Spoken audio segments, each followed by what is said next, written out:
Okay, here's your on and off switch.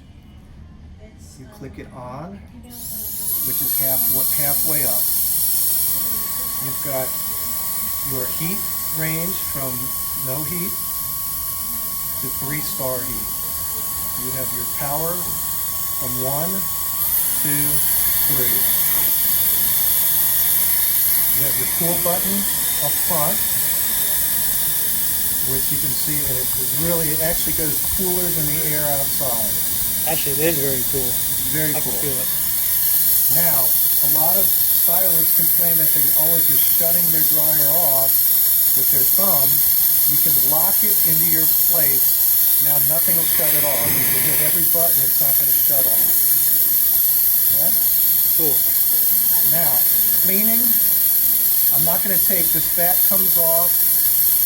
When you want to clean it out, you just take the back off and you hold this button down without turning it on for 8 seconds. Now it's shooting the hair back out in the dust, and that'll give you years and years of life on this. Oh, it's not that strong. And then it shuts off on its own. It comes with three different attachments. All of your diffusers and anglers, they just very simply put in there. There's no magnets, nothing. It worked very easily. And it won't blow off? And it will not blow off. You can feel it. It's in there very tight, and boom, off it comes.